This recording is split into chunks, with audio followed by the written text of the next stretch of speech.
घर के दरवाजे में थोड़ी सी सरंग हो जाती है, घर का दरवाज़ा थोड़ा सा खुला रह जाता है, घर के दरवाजे में कोई जगह रह जाती है, घर के अंदर कोई खिड़की में कोई सरंग रह गई, कोई जगह रह गई, तो उसमें से चूहा अंदर घुस जाता है। बोलो सही है कि गलत है?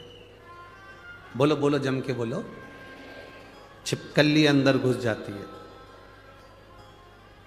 छछूंदर अंदर घुस जाती है, दरवाजे में कोई सरंग रह गई, खिड़की में कोई सरंग रह गई, दरवाजे में कोई गैप रह गया, खिड़की में कोई गैप रह गया, तो उसमें चूहा, छिपकली, छछूंदर, काकरोच ये सब अंदर घुस जाते हैं। दरवाजे में गैप हुआ तो चूहा, छछूंदर, काकरोच अंदर घुस गए, प्रवेश कर गए। खिड़की में गैप हुआ तो कीड़े मकोड़े अंदर प्रवेश कर गए, छिपकली अंदर घुस गई, चूहा घुस गया, छछूंदर, काकरोच, कीड़ा अंदर घुस गया। आपके जल चढ़ाने में, मंदिर जाने में गैप हो जाता है तो पाप हमारे अंदर वापिस प्रवेश कर जाता है। गैप मत होने दो। अपन मंदिर नहीं जा रहे तो अपने बेटे से कहो जरा एक लोटा जल चढ़ा कर।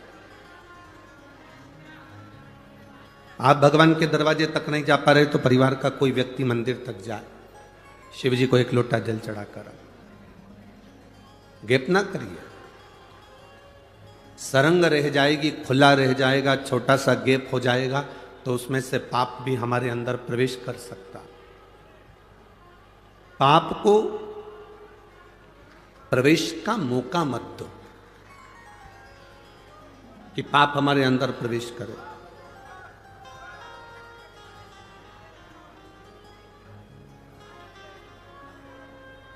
अपने पुण्य का हिस्सेदार कोई नहीं होता, अपने पाप का हिस्सेदार कोई नहीं होता, सब हमारा ही है। दो चीजें ऐसी हैं जिसका हिस्सा कभी नहीं हुआ, एक मां का दूध और दूसरा आपने जो माला जपी, भगवान का भजन किया उसका। माता के दूध का भी हिस्सा नहीं होता। जब माँ अपने बच्चे को दूध पिलाती है तो आंचल को ढाक कर, पल्लू से ढाक कर दूध पिलाती है, और जब कोई भजन करता है तो हाथ को ढाक कर भगवान का भजन करता है, क्योंकि माँ जब बच्चे को दूध पिलाए तो वो भी नहीं दिखना चाहिए, और जब आप भगवान का भजन करें तो वो भी नहीं दिखना चाहिए। ये दोनों छुपे रहना चाहिए।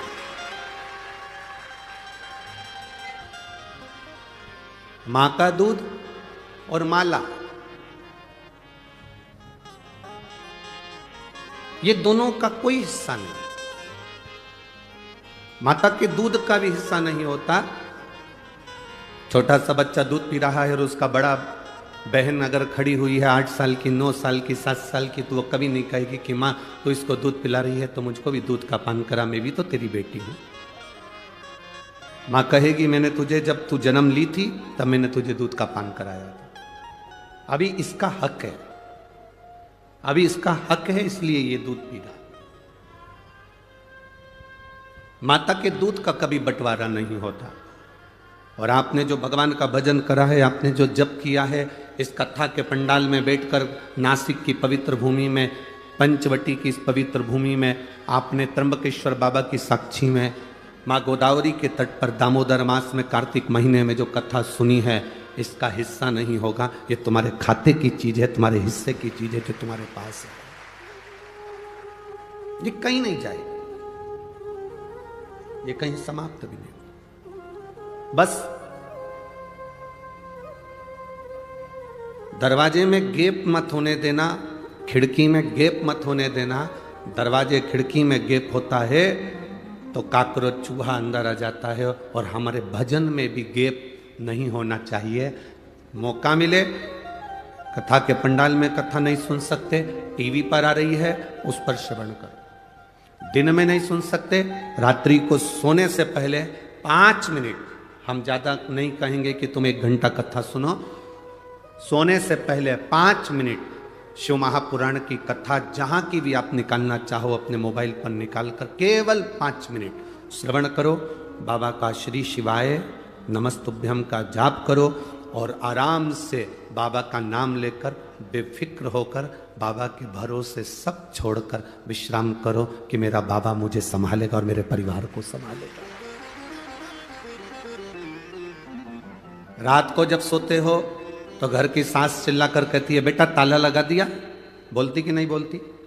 तुम अपने बच्चों से कहते हो दरवाजा बंद कर आया कि नहीं आया, रसोई घर का दरवाजा बंद करा कि नहीं करा, बिल्ली घुस जाएगी, चूहा घुस जाएगा, ये काम करा कि नहीं करा। रात को आप बोलते हो लाइट बंद कर सोना, सारे हॉल की लाइट बंद करना, बाहर की लाइट बंद करना, पानी की मोटर बंद करी कि नहीं करी, ये काम करा कि नहीं करा, वो काम करा कि नहीं करा। आपकी सास भी आपसे कहती है, आप अपने बच्चों से कहते हो, कोई पति पत्नी से कहता है, पत्नी कभी पति से कहती है। रात को सोने से पहले आपको पूरी चिंता रहती है और आप सब कुछ देख कर सोते हो। इसलिए रात्रि को सोने से पहले आप 5 मिनट का नियम बनाओ कि मुझे शिव महापुराण की कथा श्रवण करना है। आप अगर जैसे घर देखकर सोते हो उसी तरह परमात्मा का भक्ति का भजन देखकर सोओगे तो परमात्मा भी पूरी रात तुम्हारे घर को देखता है।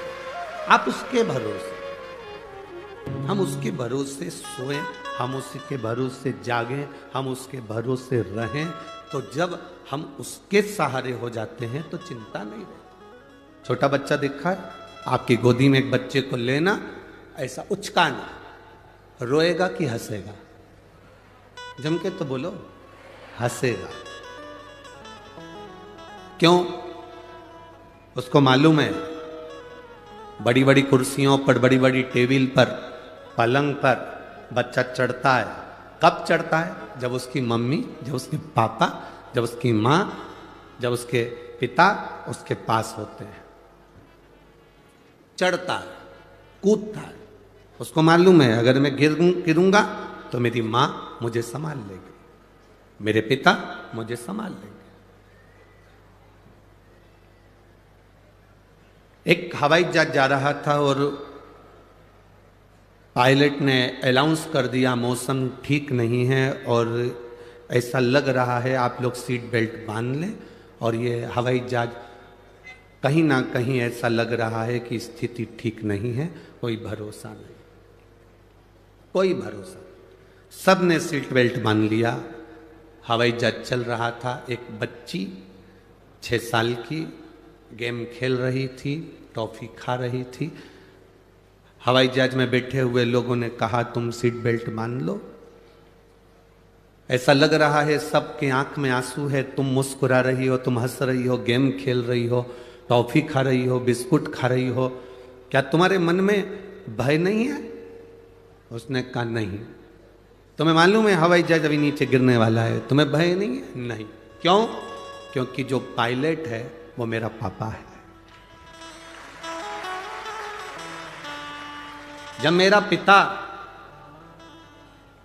हवाई जहाज चला रहा है तो ये मेरा विश्वास कहता है, उसको मालूम है मेरी बेटी पीछे बैठी है, कुछ भी होगा वो सही जगह ही उतारेगा, मरने नहीं देगा।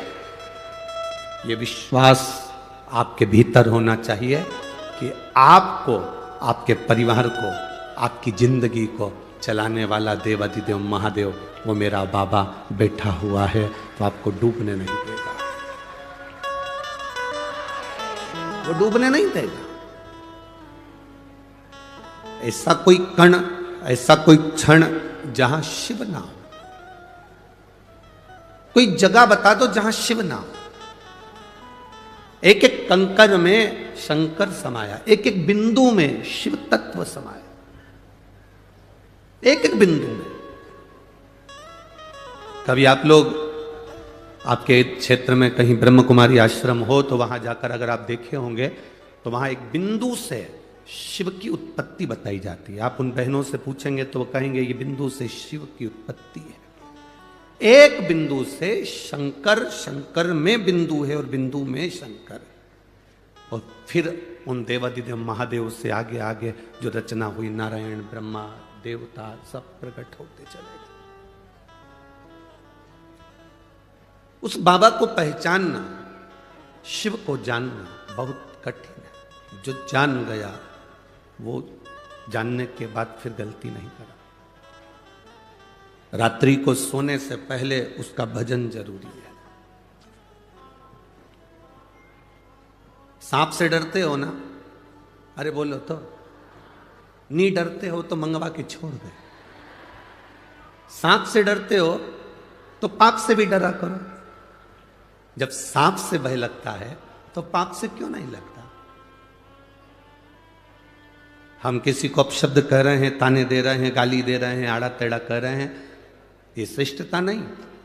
तो कई लोग कहते हैं गुरुजी आप कहते हो कि गंदा मत बोलो, अपशब्द मत बोलो, ताना मत दो, गाली मत दो, आड़ा टेढ़ा मत बोलो, और दूसरे लोग हमको बोलते हैं वो। अरे तो हम तो हमेशा कहते हैं ना, जो उन्नति की सीढ़ी पर चढ़ता है, जो तरक्की के मार्ग पर आगे बढ़ता है, तो सबसे ज्यादा गाली उसी को पड़ती है। दूसरे नहीं बकेंगे। तुम्हारी कॉलोनी के जो होंगे, तुम्हारे मोहल्ले के जो होंगे, तुम्हारे रिश्तेदार जो होंगे, तुम्हारे परिचित जो होंगे, जो तुम्हें बचपन से देखे होंगे, जो तुम्हें जानते होंगे। नामदेव जी को गाली किसी दूसरे ने नहीं दी, उनके अपनों ने दी। संत ज्ञानेश्वर महाराज को अपशब्द कह देते थे, संत तुकाराम जी को आड़ा टेढ़ा कह देते थे, मीराबाई को आड़ा टेढ़ा कहते थे, रामकृष्ण परमहंस जी को आड़ा टेढ़ा कहते थे, कर्माबाई को अपशब्द कहते थे। भारत की भूमि के एक एक संतों का चरित्र निकाल कर देखिए, उनको कितना अपशब्द कहा गया, उनको कितनी गालियां दी गई, उनको कितना आड़ा टेढ़ा कहा गया। ये संत तो बाद में पुजाए, जब भगवान में समाहित हो गए, जब भगवान में चले गए, संसार छोड़कर चले गए, तब दुनिया के लोगों ने इन संतों को पूजना चालू करा। जब तक जिंदा थे तब तक उनके नगर के लोग, उनकी कॉलोनी के लोग, उनके मोहल्ले के लोग, उनके क्षेत्र के लोग, उनके प्रदेश के लोग उनको अपशब्द कहते रहे। जब वो चले गया तब दुनिया को मालूम पड़ा कि संत तुकाराम जी क्या थे, संत ज्ञानेश्वर क्या थे, संत एकनाथ जी क्या थे, मीराबाई क्या थी, रामकृष्ण परमहंस क्या थे, श्रीमद वल्लभाचार्य जी क्या थे, श्री रामानुजाचार्य जी महाराज क्या थे, श्री निम्बकाचार्य जी महाराज क्या थे। उनको पहचाना फिर लोगों।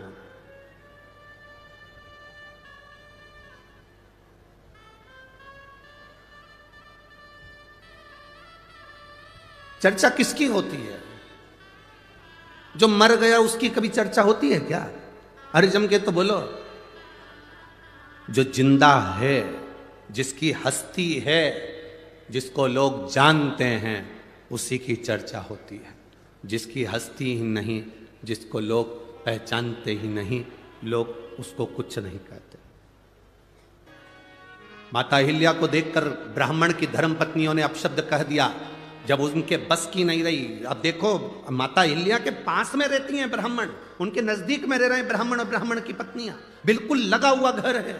कोई संत, कोई सतगुरु के पास में जो रहता है, फिर वही कथा कर रहे हैं, स्मरण में रहे। तीन को समझाना सबसे कठिन काम है। एक अपनी पत्नी को, दूसरा अपने पुत्र को, और तीसरा अपने पड़ोसी को। समझाना कठिन है। पत्नी को समझाना भी कठिन है, पुत्र को समझाना कठिन है।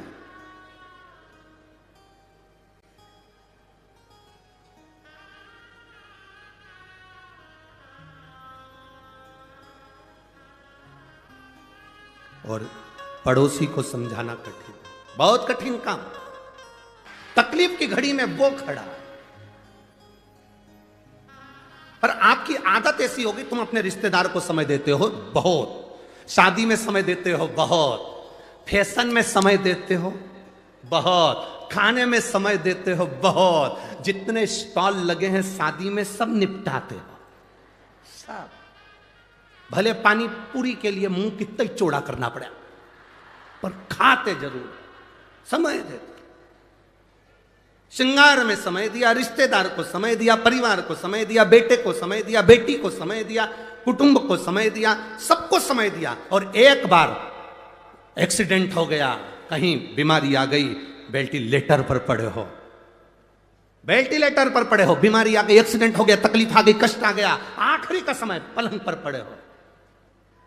अब अंदाजा लगाना कौन कितना समय दे रहा। बेटियां भी बांट लेती हैं, तू मम्मी को देखने कब जाएगी, तू 8 दिन चली जाना, फिर पीछे के 8 दिन में चली जाऊंगी क्योंकि बच्चों की एग्जाम है। भैया, बड़े भैया को कहा तुम चले जाना। छोटे ने कहा कि एक काम करना, 8 दिन मैं हॉस्पिटल में रह लूंगा, 8 दिन तुम रह लेना। जिसको तुमने समय दिया पूरी जिंदगी, पड़ोसियों को समय दिया, वो कौन से हॉस्पिटल में बैठ गए? जिसको समय दिया आजमा कर देखना, तुम पर जब दुख आता है, उस दुख की घड़ी में जितने रिश्तेदार सब मुंह मोड़कर बैठ जाते हैं। और जिसको तुमने समय नहीं दिया, मेरे देव अधिदेव महादेव को, मेरे शिव को, मेरे बाबा को, जिसको तुमने समय नहीं दिया, केवल एक जरा सा समय दिया था, एक लोटा जल चढ़ाना है। अपने नासिक में शिव पुराण की कथा हुई, तुम अपने नजदीक में अगर शिव पुराण हो रही है, अपने नजदीक में शिवालय है जहां तुम अपना समय दे रहे हो, ये समय तुम अपनी डायरी में लिखकर जरूर रखना कि मैं 1 घंटे पहले कथा में पहुंची थी, वहां पहुंचकर मैंने श्री शिवाय नमस्तुभ्यम का जप किया, प्यासे को पानी पिलाया, घर से 4 रोटी बनाकर ले गई थी, अचार का फिंगर बनाकर, पुंगा बनाकर, गुट्टा बनाकर अपनी अपनी पड़ोसन को दे दिया था, उन्हें खाया, पानी पिया, उसका पुण्य मेरे खाते में है। मैंने बाबा को समय दिया, बाबा ने मेरी दुख की घड़ी में, आखिरी में डॉक्टर कह देता है अब मेरे बस की बात नहीं है, मेरे हाथ में नहीं है। डॉक्टर जब कह दे कि अब तेरे हाथ में नहीं है, अब उसके हाथ में है, मतलब समझ लेना अब उसने आपको अलग से समय दिया और थोड़े बहुत भी ठीक हो गए तो समझ लेना उसने आकर संभाल लिया था, समय दे दिया था, समय दिया उसने। एक व्यक्ति मिलिट्री में सर्विस करता,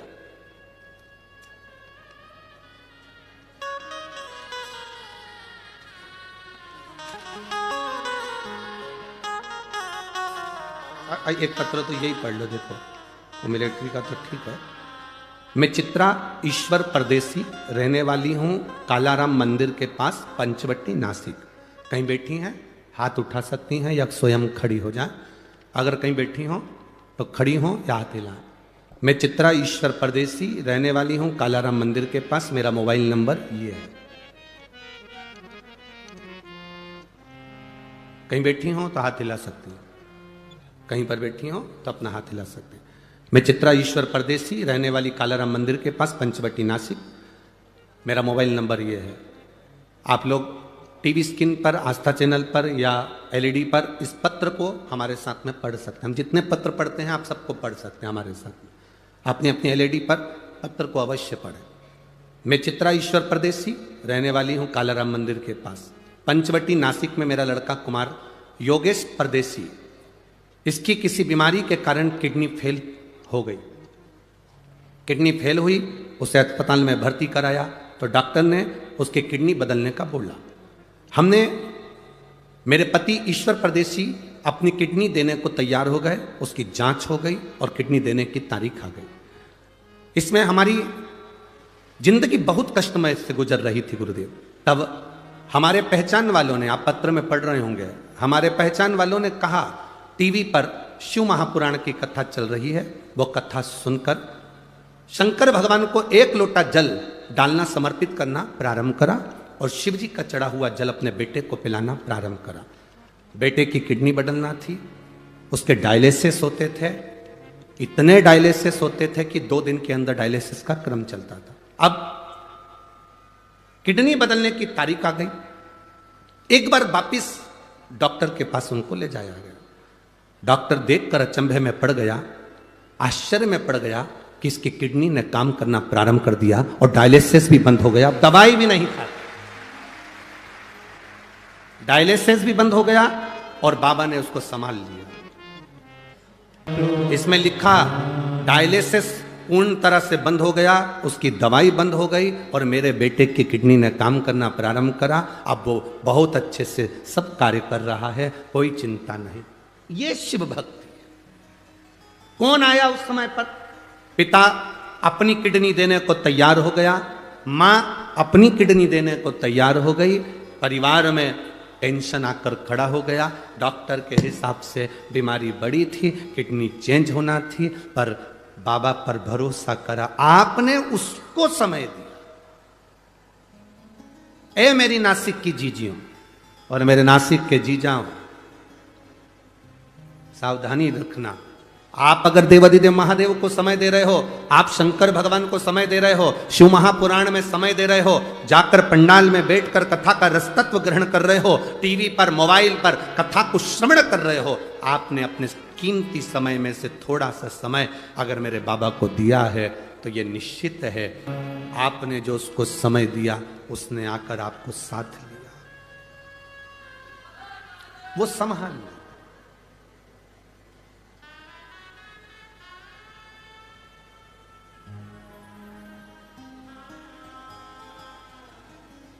सारी समस्या का हल। अब इस बहन से कोई पूछे, ये कालाराम मंदिर के पास में जो रहती है, चित्रा ईश्वर परदेसी, कालाराम मंदिर के पास पंचवटी नासिक में जो रहती है, उसका मोबाइल नंबर भी यहाँ लिखा। इस बहन से कोई पूछे कि ऐसा कभी हो सकता है डॉक्टर के हिसाब से कि किडनी बदलने जा रही हो, डायलिसिस चल रहे हो और वो सब ठीक हो सकता है? क्यों नहीं हो? जब आप भगवान के भरोसे रहते हो, उस पर सब कुछ छोड़ देते हो। एक पत्र में एक भाई मिलिट्री में जॉब करता था,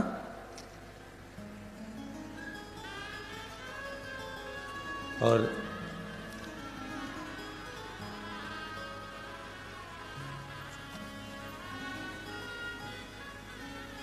उर्मिला संदीप बड़गुजर, नासिक पार्थुड़ी फाटा, मोबाइल नंबर ये है। कहीं बैठी हैं तो हाथ हिला से, आप ही हैं? श्री शिवाय नमस्ते।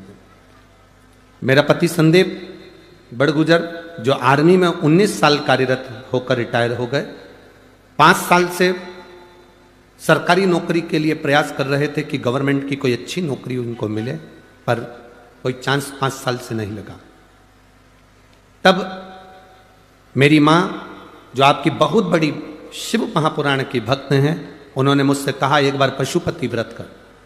पति पत्नी दोनों ने मिलकर पशुपति व्रत किया, बाबा से प्रार्थना करी। पति कहते हैं क्या ऐसा हो सकता है? पशुपति व्रत का फल क्या मिल सकता है? ये व्रत तो हमने कभी सुना नहीं, 6 दिया का ये फल हमने कभी आज तक देखा नहीं। फिर भी माँ कह रही है अपन व्रत करते हैं।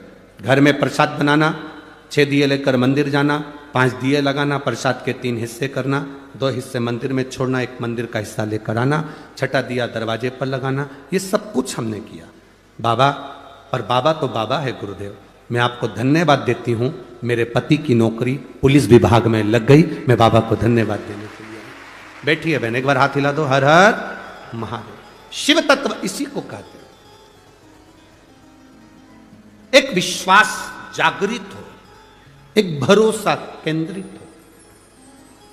जब विश्वास दृढ़ हो जाता है, भरोसा केंद्रित हो जाता है, तब मेरा बाबा स्वयं आकर खड़ा हो जाएगा। हम क्यों कहते हैं कि 1 लोटा जल सबको चढ़ाना चाहिए? घर के बच्चे हैं तो वो चढ़ाए, बेटी है तो वो चढ़ाए, बेटा है तो वो चढ़ाए, पति है वो भी चढ़ाए, पत्नी है वो भी चढ़ाए। कारण कब वो जल तुम्हारे किस काम आएगा वो तुम भी नहीं जान सकते। तुम्हारी दुख की घड़ी में कब मेरा देवाधिदेव महादेव आकर खड़ा हो जाएगा तुम समझ नहीं पाओ। गाली देने वाले, अपशब्द कहने वाले, ताने देने वाले, आड़ा टेढ़ा बोलने वाले कोई दूसरे नहीं होंगे, तुम्हारे नजदीक में रहने वाले तुमको बढ़ता हुआ देखकर, प्रसन्न होता देखकर दुखी होंगे। गौतम बाबा, गौतम ऋषि और माता अहिल्या से उनके पास में रहने वाले ब्राह्मण ब्राह्मणी जो निवास करते थे, उनके अंदर ईर्ष्या जागृत हो। कोई दूसरा नहीं, नजदीक पड़ोसी, पास में रह रहे, नजदीक में रह रहे।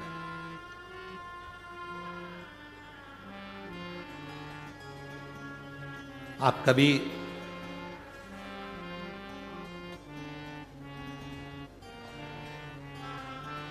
अब जब गौतम ऋषि के नजदीक में रहने वालों ने चाल चली, ब्राह्मणियों ने अपने अपने पतियों से कहा कुछ भी हो जाए, यह गौतम ऋषि मेरी आंखों में, अहिल्या और गौतम ऋषि हमारी आंखों में खटक रहे। जब व्यक्ति बहुत उन्नति की ओर बढ़ता जाता है, तरक्की की ओर बढ़ता जाता है, तो कई लोग ऐसे हैं नजदीक में रहने वाले, उनकी आंखों में खटकने लगता है, खटक रहा। तुम रोज रोज शंकर जी के मंदिर में जल चढ़ाने जाओ तो तुम खटकने लगोगे लोगों को। ये चल दी सियोर वाला महाराज की चेली, ये देखो हो गई पागल, ये भी टीवी पे कथा सुन सुन। ये चल दी पानी चढ़ाने के लिए, ये चल दी जल चढ़ाने के लिए। आग लगे बस्ती में, क्या किसको रोइए, चादर तान के कहने दो, बोलने दो। अब शब्द कहेगा, कहने दो। माता अहिल्या को देखकर नजदीक में रहने वाली ब्राह्मणी ने अपने पतियों से कह दिया, ये खटक रहे हैं। अपने नजदीक में रहने वाला कोई ऐसा होगा, बहुत सारे ऐसे होंगे जो तुम उनको खटकोगे। इसका नाम क्यों चल रहा है, इसकी शोहरत क्यों, इतना पैसा कहां से आ रहा है, इतना धन कैसे आ रहा है, इतना बड़ा निर्माण कैसे कर लिया, इतना धन कैसे कमा लिया, इतना वैभव कैसे, इसको लोग क्यों पूछते हैं, इसको क्यों मानते हैं लोग, इसकी बात महादेव भी क्यों मान लेते हैं। ये कथा में कहते हैं, भजन में कहते हैं, स्मरण में कहते हैं, क्यों स्वीकार करते हैं, बहुत को खटके। गौतम ऋषि और माता अहिल्या क्यों खटके नजदीक वालों को, उसका कारण इतना सा था, नगर में पानी नहीं गिरा, क्षेत्र में पानी नहीं गिरा। सारे नगर के लोग गौतम ऋषि की धर्म पत्नी अहिल्या के पास आए, माता माता माता। कई लोगों ने कहा अहिल्या के पास चलते हैं, गौतम ऋषि से कहेगी, जब गौतम ऋषि इतनी शंकर जी की भक्ति करते हैं, गौतम ऋषि शंकर का इतना भजन करते हैं, तो जरूर वो पानी गिरवा सकते हैं। सब आए अहिल्या माता के पास में। अहिल्या जी ने गौतम ऋषि से कहा, नगर में पानी नहीं, क्षेत्र में पानी नहीं, कुछ करिए। भगवान गौतम ऋषि ने शंकर जी की आराधना करी, बाबा का भजन करा। जो भजन किया, भजन करते से जल वृष्टि प्रारंभ हो गई, जल वृष्टि प्रारंभ। अब जलवृष्टि हो गई, चारों तरफ जय जय घोष हो गई, गौतम ऋषि की जय हो, माता अहिल्या की जय हो। धन्य है ऐसे ऐसे ऋषिवर, धन्य है ऐसी माता, धन्य। पूरे नगर में हाहाकार मच गए, क्षेत्र में हाहाकार मच गए। दुनिया के लोग गौतम ऋषि से मिलने के लिए आने लगे, उनको प्रणाम करने आने लगे, उनको नमन करने लगे। माता अहिल्या की जय जयकारी होने लगी। बड़ी सतीवान है, बड़ी पतिव्रता, परमेश्वर को मानने वाली है, उसकी जय जयकार होने लगी। वो जय जयकार इन ब्राह्मण की पत्नियों को नहीं सुहाया, जो पड़ोस में रहते थे उनको नहीं सुहाया। तुम्हारी जय जयकार, तुम्हारी प्रबलता लोगों को नहीं सुहाएगी, पर तुम घबराना नहीं। पड़ोसन ने कह दिया, ये खटक रहे, इनको निकालो। और तब ब्राह्मणों ने गणेश जी का हवन करा। गणेश जी आए, कहा इन पर तुम गौ हत्या का दोष लगा दो। गणेश जी बोले, ऐसा मत करो। क्यों कर रहे, उसने क्या बिगाड़ा तुम्हारा, कुछ तुम्हारे गाली दी, अपशब्द कहा, कभी तुमसे मिला, कभी तुमसे आड़ा टेढ़ा कहा, कभी तुम्हारा मिलन हुआ, कभी तुम्हारे लिए उसने कुछ अपशब्द कह दिया, नहीं, तो फिर तुम क्यों कह रहे हो। नहीं, हमको खटक रहा, हमको खटक रहा, हमको ठीक नहीं, हमको श्रेष्ठ नहीं लगा, यह हमें खटक रहा। ठीक है, अगर ये तुम्हें खटक रहा है, गणेश जी महाराज मन पर पत्थर रखकर स्वयं दुबली पतली दुर्बल गाय बन गए और गाय बनकर गौतम बाबा के आश्रम की ओर चले। गौतम बाबा ने आज तक किसी गौ माता को एक कंकर उठाकर नहीं मारा था, क्योंकि गौतम ऋषि को मालूम था एक बार राजा जनक मार्ग से जाती हुई गाय को हटा दिए थे साइड में से, तो उनको भी नरक जाना पड़ा था, उनको भी नरक। अब उनके स्मरण में है गौ माता की भक्ति किसको कहते हैं, उन्होंने नहीं उठाया। पर गाय जब नजदीक की ओर आने लगी, जहां शिवलिंग था, उस शिवलिंग के पास में गौ माता आने लगी, तो उन्हें छोटी सी एक हल्की सी दुर्बा कत्राड़, छोटा सा, इतना छोटी दुर्बा पतली गाय को बस ऐसा करा और गाय थोड़ी सी आगे बढ़ी और प्राण छूट गए। सारे ब्राह्मण इकट्ठे हो गए, ये गौतम बाबा की गौ हत्या कर दी, इनको धक्के मारकर निकाल दो। निकालने की तैयारी हो गई, अब शब्द कहा, गौतम ऋषि की आंख में जल भर गए। अहिल्या देवी रोने लगी।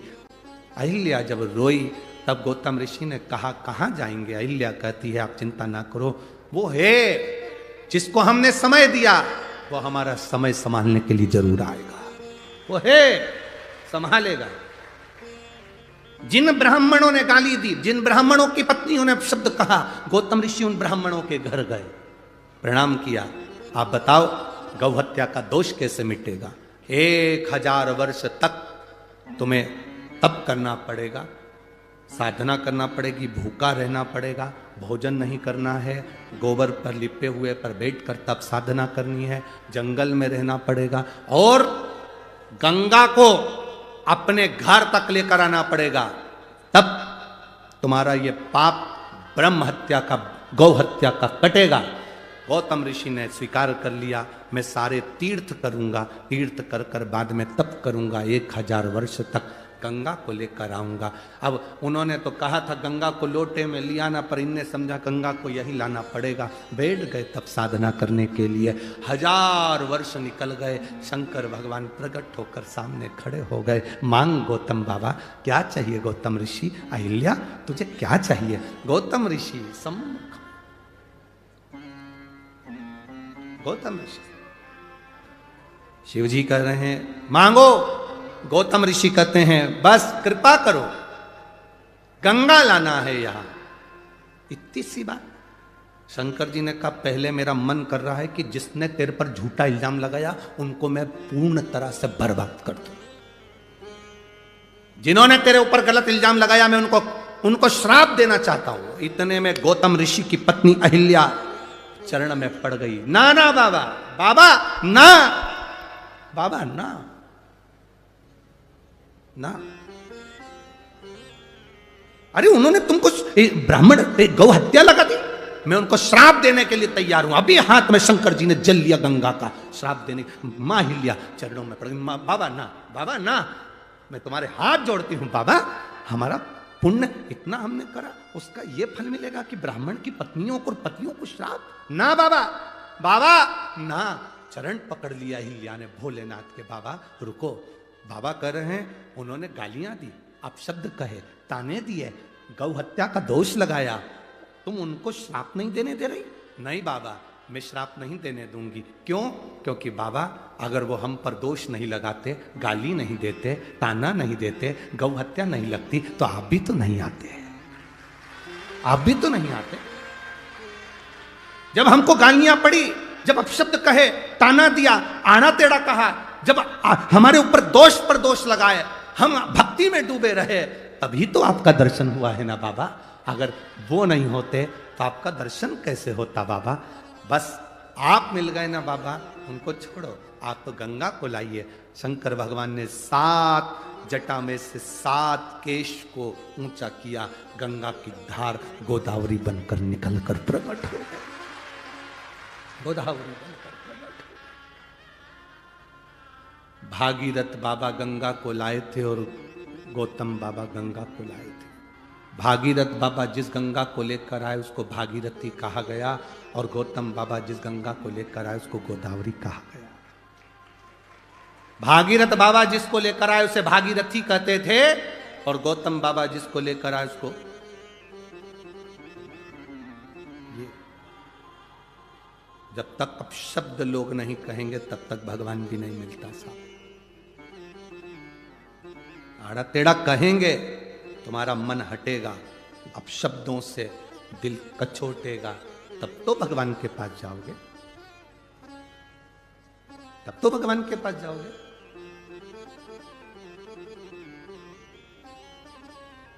भगवान के पास जीव जाता कब है? जब दुनिया का वहां पर अपन जाते हैं गंगा नहाने के लिए, वहां लिखा रहता हरिद्वार। क्या लिखा है? बोलो बोलो, जम के बोलो। हरिद्वार।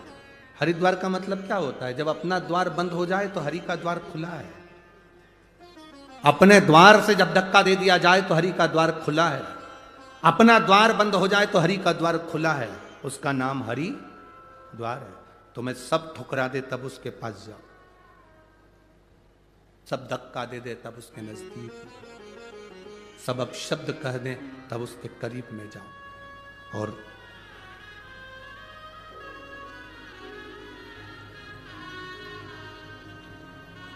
उसकी भक्ति में जितना रम सकते हो उतना रम जाओ। मां गोदावरी का पवित्र भूमि, त्र्यंबकेश्वर बाबा की साक्षी, कपालेश्वर महादेव की साक्षी,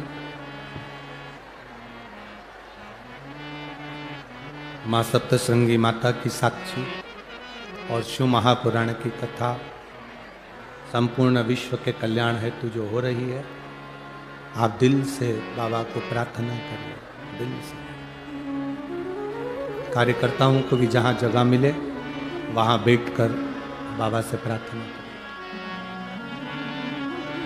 इतनी बड़ी एकादशी आज आपको मिली है यहाँ, बाबा से अपने मन की बात कहने के लिए। देव दीपावली की कथा भाव से कहिए।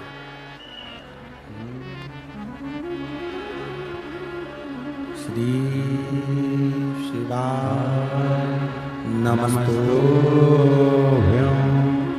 श्री शिवाय नमस्तुभ्यं, श्री शिवाय नमस्तुभ्यं, श्री शिवाय नमस्तुभ्यं, श्री शिवाय नमस्तुभ्यं, श्री शिवाय नमस्तुभ्यं, श्री शिवाय नमस्तुभ्यं। शिव कथा कहती है, जब हमारे विश्वास को हम दृढ़ कर लेते हैं तब परमात्मा को मिलने में देरी नहीं होती। माता अहिल्या, गौतम बाबा शंकर भगवान से कहते हैं अब आप यहीं पर रुको। ब्रह्मा और भगवान विष्णु भी दर्शन करने पधारते हैं, तो भगवान माता अहिल्या और भगवान स्वयं गौतम बाबा ने हाथ जोड़कर कहा आप भी यहां पर विराजो। ब्रह्मा विष्णु और महेश इन त्र्यंबक के रूप में, शिवलिंग के रूप में, त्र्यंबकेश्वर के रूप में विराजित हो। सारे 12 ज्योतिर्लिंग में जितने भी 12 ज्योतिर्लिंग हैं, उन ज्योतिर्लिंगों में स्वयं शिव हैं, पर त्र्यंबकेश्वर की पवित्र भूमि पर ब्रह्मा विष्णु और महेश तीनों।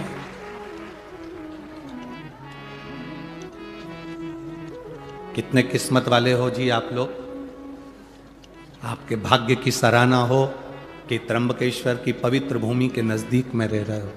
अपने अपने घर जाकर एक बार राइनोन से नजर उतरवा लेना। ये शिव की कृपा है, ये बाबा की करुणा है। आप अगर शंकर के नजदीक में हैं तो आप भाग्यशाली हैं। शिव के नजदीक में अगर आप हैं तो आप भाग्यशाली हैं। बाबा तो बाहर रहता है, उसका नियम है। नासिक यहां रह गया, त्र्यंबकेश्वर वहां रह गया, दूर है वो शहर से, एकांत। आप लोग अगर कुबेरेश्वर धाम आए होंगे तो आप लोगों ने दर्शन करा होगा। सीओर 9-10 किलोमीटर उधर रह गया और कुबेरेश्वर बाबा इधर, कुबेर भंडारी इधर। आप में से कितने लोग हैं जो कुबेरेश्वर धाम कभी आए हो? आए हो सब लोग? रखिए आप, कभी मौका मिले तो जिंदगी में एक बार कुबेरेश्वर बाबा की उस धरा पर आकर कंकर शंकर रखकर उसकी पूजन कर कर, उससे दिल से प्रार्थना कर कर जरूर आना। जो दे मांगा वो दिया, जो मांगा वो दिया, वो देता जरूर है। कई लोग आते हैं दिवाली मनाने के लिए, दीपावली के अवसर पर आते हैं। बाबा क्या देता है ये आपको मालूम पड़ेगा। आपको कल कथा में कहा था, देव दीपावली के दिन 7 दीप 7 पुष्प का पूजन अवश्य करें, खजाना लुटाता है। जैसे हमारे यहाँ कुबेरेश्वर धाम पर दिवाली के दूसरे दिन सुबह 9 बजे से 12-1 बजे तक खजाने का काम रहता है। बाबा का जो दीपावली का खजाना रहता है वो लुटाया जाता है, वो दिया जाता है। लोग उसको लेने के लिए दीपावली की रात्रि को वहाँ पहुँचते हैं, विश्राम करते हैं, लेते हैं, सुबह चले, फिर उसको अपने अलमारी तिजोरी में रोक रख ले, फिर पहुँच जाते हैं अगले साल। बाबा इतना भर देता, फिर पहुँच जाते। शिव कृपा है, शंकर। एक पत्र आया है, मेरा नाम रुपेश आहिर है, मैं नासिक में राणा प्रताप चौक सिड़कों का निवासी हूँ। कहीं बैठे हों तो हाथ हिला सकते हैं। अगर कहीं बैठे हो तो हाथ हिला सकते हैं। मेरा नाम रूपेश आहिर है, नासिक में राणा प्रताप चौक सिडको का निवासी हूं। कहीं बैठे हो तो हाथ हिला सकते हैं। अगर कहीं बैठे हो, इधर बैठे हैं क्या? दिख रहा है आपको? चैनल में आए? बच्चा लाए हैं क्या साथ में? बाबू आया है उनका?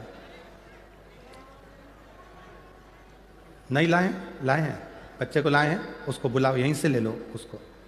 हाँ बुला लो यहाँ से। मेरा नाम रूपेश आहिर आहिर है, नासिक में राणा प्रताप चौक सिडको का निवासी हूँ। मेरा लड़का गौरांश आहिर है, 2.5 साल का है। 5 महीने पहले उसको कैंसर हो गया। कैंसर इतना प्रबल हुआ कि संभलने का मौका नहीं दे पा रहा। हम लोग बहुत डर गए।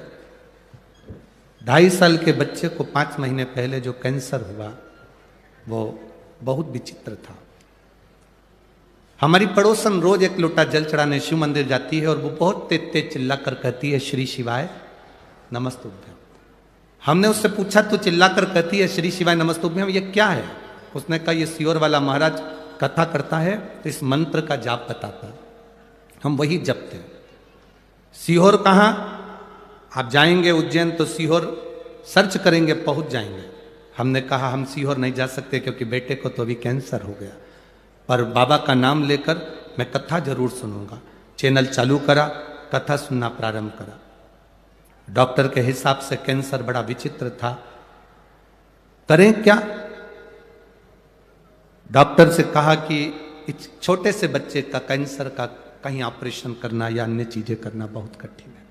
तब डॉक्टर से कहा आप तो थोड़ी दवाई दे दो, बच्चा छोटा है, 2.5 साल का है, कैसे संभालेगा।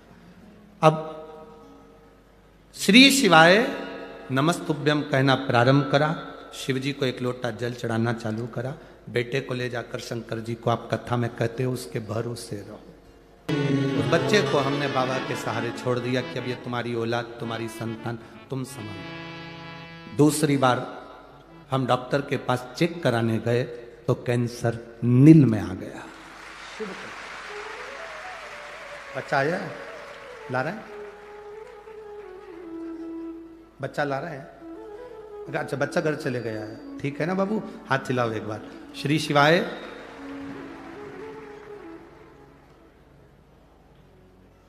ये भेज रहा हूं, बाबू को देना, ठीक है?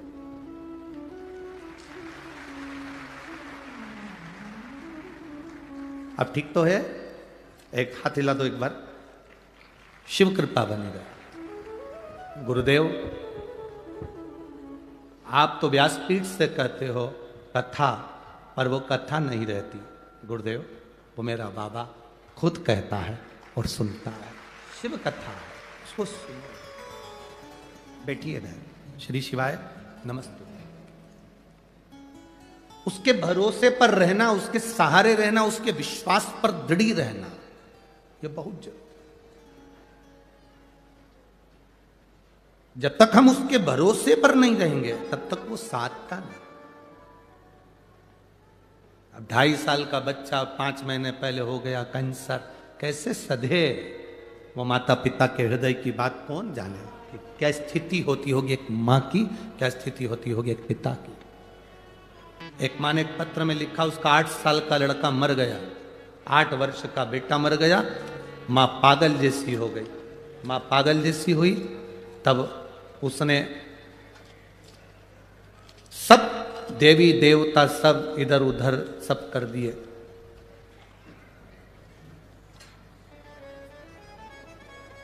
मैं मंगला ताराचंद महाले, मैं बाबा की का वर्णन करूं। मेरी बेटी किरण सोनवड़े सिडको, उसका 8 साल का एकलौता बेटा स्कूल में गिरने की वजह से मर गया। अंदरूनी चोट ज्यादा आई थी। 6 मार्च को उसका देहांत हो गया। बाबा बेटी पागल जैसी हो गई, पूरा घर टूट गया। 4 घंटे के अंदर उसके प्राण चले गए। बाबा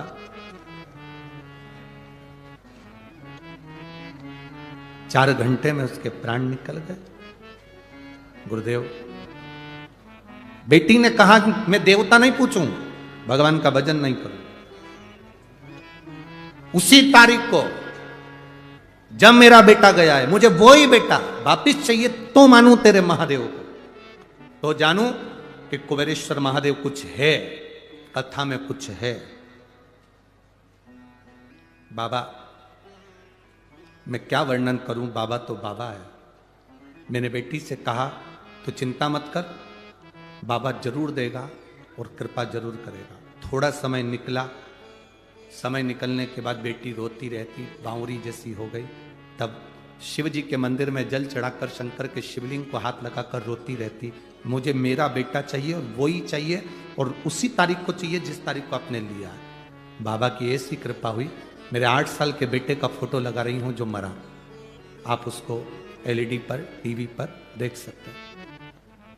मेरे 8 साल के बेटे का मैं फोटो लगा रही हूं जो मरा, उसका फोटो लगा रही हूं, जो स्कूल में गिर गया था और मर गया था। मैं बाबा का क्या गुणगान करूं।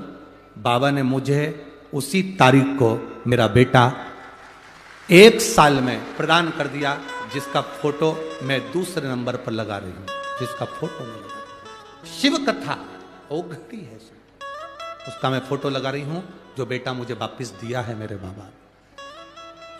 किसी ने एक पत्र में लिखा था, क्या भक्त को इतना जिद्दी होना चाहिए? क्या भक्त को इतना जिद्दी होना चाहिए? हम कहते क्यों नहीं होना चाहिए। भक्त भी तो उसी के हैं जो जिद्दी है, भक्त भी तो उसी के हैं जो विष पी सकता है, चंद्रमा मस्तक पर ले सकता है, गले में सोने के कंठे नहीं रुद्राक्ष धारण कर लेता है, जो बाघंबर पहनकर भस्म रमा कर दिन रात भक्ति में डूबा रहता है। कोई वो साधारण नहीं, उसके भक्त साधारण नहीं, आपकी भक्ति साधारण नहीं, आप उसके सहारे जी रहे, आप उसके भरोसे जी रहे, आप उसके सहारे जी।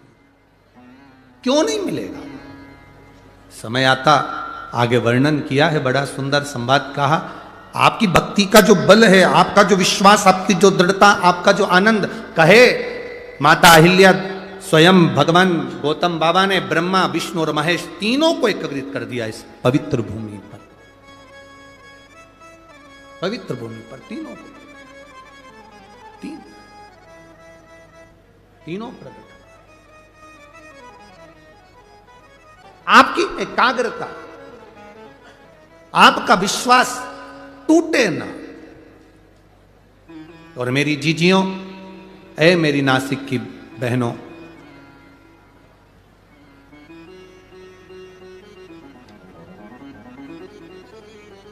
एक बात अपने जीवन में उतार कर रखना, और मेरे जितने नासिक के जीजा बैठे हुए हैं वो भी अपने भीतर उतारे, बेटियां बेटे भी अपनी जिंदगी में उतारे। आप कितने भी अप टू डेट बन जाओ,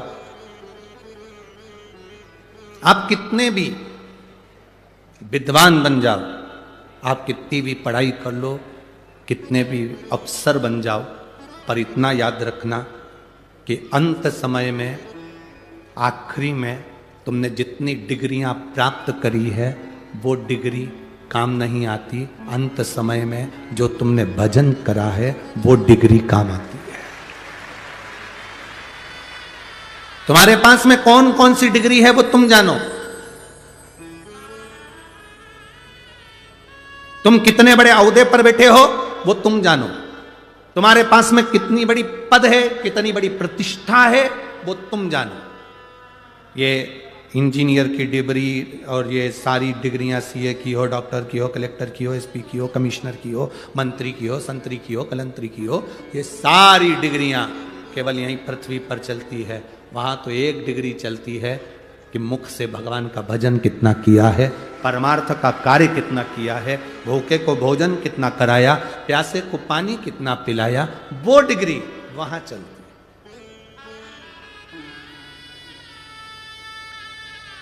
तुम साड़ी पहन रही हो, दूसरे से पूछोगे ना तो वो दिन भर तुमको साड़ी पहने हुए भी साड़ी में कहीं ना कहीं तुमको गलतियां दिखा देंगे। थोड़ा नीचे करो, हाँ पाँव में दबा के नीचे करो, हाँ। फिर किसी से पूछो, देखना ठीक लग रही हूं ना, पीछे से थोड़ी सी नीची होगी, आगे से ऊंची होगी, नीची करो। अब उधर से करी तो इधर से, फिर किसी से पूछो अब ठीक है, पटली थोड़ी गड़बड़ है, अब इस डाल। आप अब ठीक लग रही, फिर किसी से पटली तो ठीक है, नीचे से जो लटकन आ रही ना वो गड़बड़ है, उसको थोड़ी सी ऐसा खोल।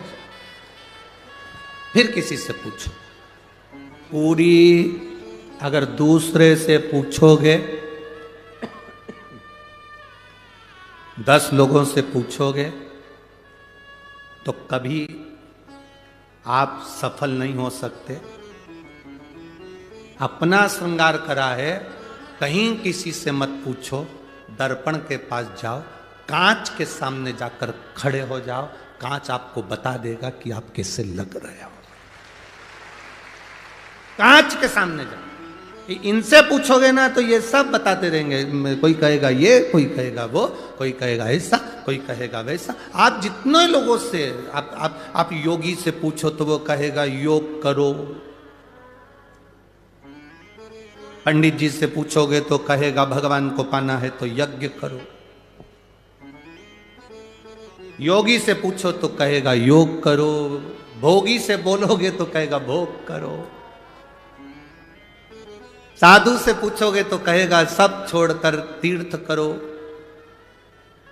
सबसे पूछ रहे हो मैं कैसा लग रहा हूं, मैं कैसी लग रही हूं। शिव पुराण कहती है किसी से मत पूछो, दर्पण है शिव महापुराण की कथा, कांच है शिव पुराण की कथा। एक बार सामने जाकर बैठ जाओ, तुम्हारा मन करे पानी का लोटा उठाओ, मंदिर पहुंच जाओ, श्री शिवाय नमस्तुभ्यम मुख से 11 बार 21 बार प्रतिदिन निकालो, प्रतिदिन।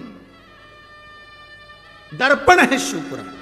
दूसरे से पूछोगे वो बताएंगे क्या हो गया, मेरे को दुख है, दुख है ऐसा करिए, जाओ वहां जाकर भभूति लिया ना, वहां जाकर बेल बांध दिया ना, वहां नारियल बांध दिया ना। किसी के यहाँ गए, कहीं का कोई घूम रहा था, उससे पूछ लिया तुम बता दो मेरे को तकलीफ बहुत सारी है, उसने कह दिया तेरी पड़ोसन ने तेरे ऊपर कुछ कराया। अब पड़ोसन से संबंध अच्छे थे, बेचारी से बिगाड़ा हो गया। फिर किसी ने कह दिया तेरी बहू बुरी आ गई, किसी ने कहा बेटा ही बुरा हो गया, किसी ने कह दिया तेरी बहू मायके से करा के लाई थी इसलिए तू बीमार पड़ गई। बस व्यर्थ की बातें दिमाग में भर लिए, कचरा इकट्ठा कर लिया। तुमने सबसे पूछा मैं कैसी लग रही, मैं कैसी लग रही, मैं कैसी लग रही। एक बार शिव पुराण में पहुंच जाती, एक बार दर्पण के सामने खड़ी हो जाती, मालूम पड़ जाता सब व्यर्थ है। ये सारा ढोंग प्रपंच कहीं नहीं। कोई कहे तुमसे कि किसी ने तुम्हारे ऊपर कुछ कर दिया, किसी ने कह दिया तुम्हारे ऊपर तुम्हारी बहू ने कुछ कर दिया, किसी ने कह दिया सास ने कुछ कर दिया, किसी ने कहा मेरी दुकान उसने बंद कर दी, किसी ने कहा उसने ये बंद कर दिया। अगर ये तंत्र मंत्र काम करते होते तो दुनिया के लोग सबसे पहले वो दिल्ली में बैठा है। तुम्हारी तो छोटी सी दुकान है, बड़ी बड़ी कंपनी के मालिकों पे नहीं करते लोग बात। इतना पैसा, करोड़ों का धन, वैभव, सत्ता सब कुछ है ना। किसी की सामर्थ्यता नहीं आपके भाग्य के आगे। जो दुख लिखा है तो दुख भोगना पड़ेगा, और सुख लिखा है तो सुख भोगना पड़ेगा। और इतना याद रखना, दुख की घड़ी में अगर तुम दर्पण के सामने खड़े हो, तैयार होते समय दर्पण के सामने खड़े हो, दर्पण सब सत्य बता देगा। दुख की घड़ी में शिव महापुराण की कथा में बैठ गए, शंकर के दरवाजे खड़े हो गए तो वो दुख काट देगा। कोई नहीं काटेगा, केवल एक शिव। भगवान ओघड़दानी तुम्हारी तकलीफ काट देगा। आखिरी में मिलना भी किससे, उसी से तो जाकर मिलना है। प्राण छूटने के बाद तुम में से कितने लोग हैं जो कहीं और लेकर जाते होंगे? हमको तो नहीं लगता मरने के बाद सब लोगों को शमशान लेकर जाते हैं। नासिक में और कहीं ले जाते हो 5 स्टार होटल में तो बात दूसरी। तुम्हारे यहां मरने के बाद लोगों को अगर कहीं क्लब मिलब में ले जाते हो तो बात दूसरी। वाटर पार्क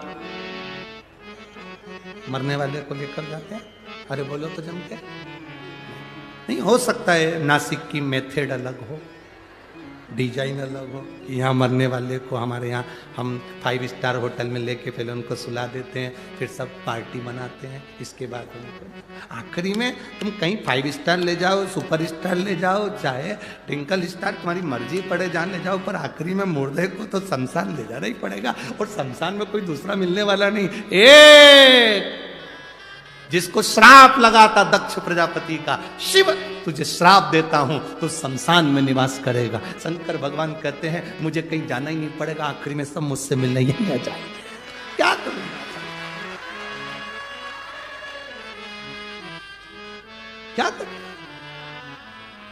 पार्वती जी ने शिव जी से एक बार कहा था, देखो प्रभु सब इधर उधर जाते हैं, लक्ष्मी जी भी जाती है, सरस्वती भी जाती है, इंद्राणी भी जाती है, इंद्र भी जाते हैं, विष्णु भी जाते हैं, तुम कहीं नहीं जाते। भगवान शंकर के मैं जाकर करूंगा क्या? सबको यहीं आना है, मैं जाकर क्या करूंगा? शमशान एक ऐसी जगह है, व्यक्ति कितने भी गंदे कपड़े पहनकर मरा हो, आखिरी में उसको नहलाकर, इत्र लगाकर, तैयार कर कर, डेंटिंग पेंटिंग कर फिर अच्छे कपड़े में लपेट कर लेकर जाए। जिंदा हो तब तक तुम्हारे कपड़े का नाप लिया जाता है, मरने के बाद डायरेक्ट जाकर कह दो कपड़े वाले के यहाँ, भैया मर गया, कफन देना, जरा कपड़ा देना, बिना नाप के दे देता है। उसको कैसे मालूम कि इतनी हाइट होगी? जिंदा थे, कंपनी का कपड़ा पहना, ये कंपनी का, वो कंपनी का, घड़ी पहनी कंपनी की, जो ऑटो पे लगाते हो ना तुम लोग लाइन खींच के, वो भी कंपनी का, कंपनी का, कंपनी का, सब चीज कंपनी की, बिंदी भी कंपनी की। केवल जीते जी कंपनी याद रखी, नहीं ब्रांड का पहनूंगा, ब्रांड का पहनूंगा, कंपनी का पहनूंगा, मरने के बाद भी लिख के जाना रेमंड का पिना। मरने पर नहीं मालूम कौन सी कंपनी का कपड़ा उड़ा दिया, कौन सी कंपनी का सामान लगा दिया, तब तो कोई कंपनी याद नहीं आई। तब अंत में किसी ने कह दिया, देखो अब कुछ नहीं बचा शरीर में, एक काम करो, गंगा जी का जल मुंडा में डाल दो, तुलसी का दल डाल दो, और कुछ नहीं। व्यक्ति भगवान को नहीं भजना चाहता, मरते मरते भी उसकी चित्तवृत्ति में रहता है, मरते मरते भी। एक व्यक्ति के 4 बेटे, प्राण छूटने का समय, डॉक्टर ने कह दिया अंतिम सांसें चल रही है, अंतिम सांस, डॉक्टर ने कह दिया प्राण छूटने वाले, अंतिम सांस चल। उसके 4 बेटे, पत्नी पति से कह रही है, सुनो तुम्हारे प्राण जाने वाले हैं, भगवान का नाम ले लो, ईश्वर का नाम ले लो, शिव का नाम ले लो, राम का नाम ले लो। पति ने कहा मेरा बड़ा बेटा कहाँ है? पत्नी बोली वो डॉक्टर को छोड़ने गया है। थोड़ी देर बाद पत्नी ने कहा भगवान का नाम लो, देखो अब सब छोड़ दो ये मोह माया, भगवान का नाम लो, अंतिम सांसें चल रही। मेरा दूसरा बेटा कहाँ है? दवाई लेने गया है। देखो फालतू की बात मत करो, तुम भगवान का नाम लो, राम नाम, कृष्ण नाम, शिव नाम बोलो। फिर बोला तीसरा बेटा कहाँ है? पाँव दबा रहा है। थोड़ी देर बाद फिर उठ के बोला चौथा बेटा कहाँ है? बस तुम्हारे लिए नारियल पानी लेने गया है। इतने में मरता हुआ व्यक्ति उठकर बोला चारों की चारों यही मर रहे हैं तो दुकान पर कौन गया है? दुकान पर कौन बैठा? अंत समय प्राण छूट रहे, दुकान याद आ रही, भजन नहीं याद आ रहा, राम नाम, कृष्ण नाम, शिव नाम याद नहीं आ रहा, अंत समय में भी दुकान याद आ रहा। कैसे भजन हो? कैसे? शिव कथा कह रही है, षडानंद कार्तिकेय का जन्म हुआ। षडानंद कार्तिकेय को प्रकट करने का कारण केवल इतना था, तारकासुर का वध करना था। तारकासुर जो शिव का उपासक है, शंकर का उपासक, शिव की भक्ति में जो डूबा हुआ है वो तारकासुर है।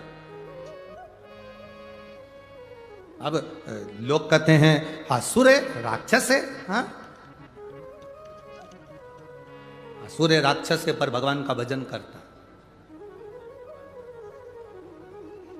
राक्षस भी शिव जी को भजते हैं। हाँ,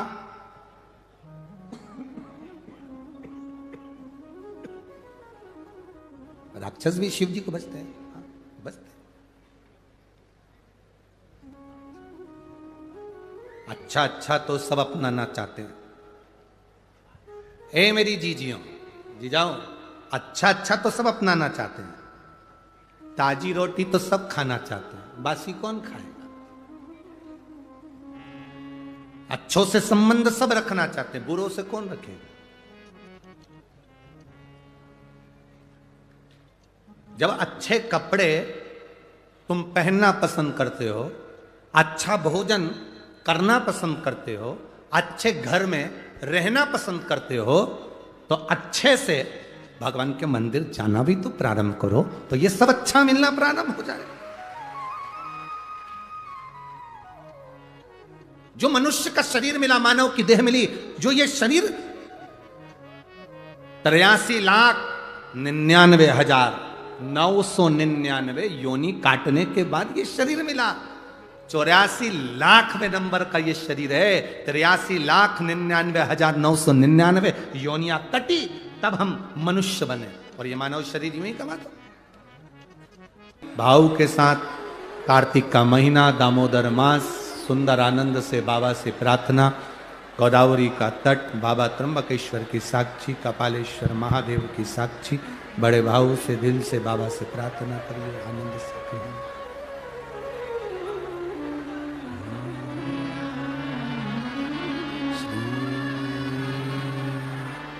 शिवाय नमस्तुभ्यं, श्री शिवाय नमस्तुभ्यं, श्री शिवाय नमस्तुभ्यं, श्री शिवाय नमस्तुभ्यं। शिव कथा कहती है, भगवान शंकर का संवाद कर रहा है। तारकासुर के हृदय में शिव समाहित है। बड़ी सुंदर लीला है तारकासुर और षडानंद कार्तिकेय जी की। जिस तारकासुर के 3 पुत्र हुए थे, जिन्होंने 3 पुरियों का निर्माण करा था, शंकर जी ने उनका संहार करा था, तो त्रिपुरारी शिव। बड़े सुंदर सुंदर संवादों का स्मरण।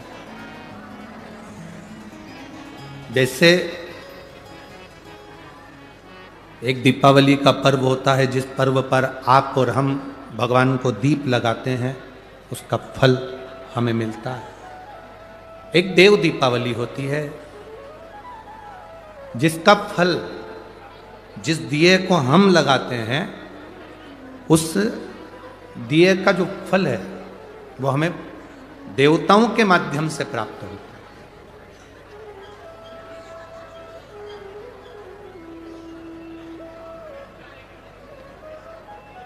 जब हम देव दीपावली पर दिया लगाते हैं, तो उसका जो फल है, जब हम दीप प्रज्वलन करते हैं या हम दिया लगाते हैं, तो उसका जो फल होता है शिव की आराधना का, या अन्य पर्व मनाते हैं, तो उसका फल स्वयं 33 कोटि देवता प्रदान करते हैं। 33 कोटि। वो साधारण नहीं होता, उसका फल मिलता जरूर। शिव महापुराण की कथा कर रही है, भगवान शंकर का संवाद करता है। आप एकाग्र चित्त से जो भी अनुष्ठान करते हैं, जो आप मन लगाकर विश्वास रखकर जो अनुष्ठान, जो पूजन, जो अर्चना करते हैं, उसका फल मिलता जरूर, वो खाली नहीं जाता। भगवान श्री गणेश जी महाराज का प्राकट्य हुआ है। गणेश जी पधार रहे हैं, जोरदार ताली बजाकर स्वागत करिए। भाव भक्ति के साथ श्री गणेश जी महाराज का आनंद। बहुत बहुत साधुवाद के साथ में आज कथा का तृतीय दिवस विराम की ओर है। बड़े भाव से, आराम से आप लोग आनंद लेकर, आरती कर कर अपने अपने गंतव्य की ओर फिर जाएंगे। बोल गणेश जी महाराज की जय। भगवान श्री गणेश जी महाराज का प्रागट्य है। भाव के साथ, आनंद के साथ, सुंदर हमारे बीच में संत महोदय पधारे, उनको साधुवाद का बहुत बहुत प्रणाम। हर हर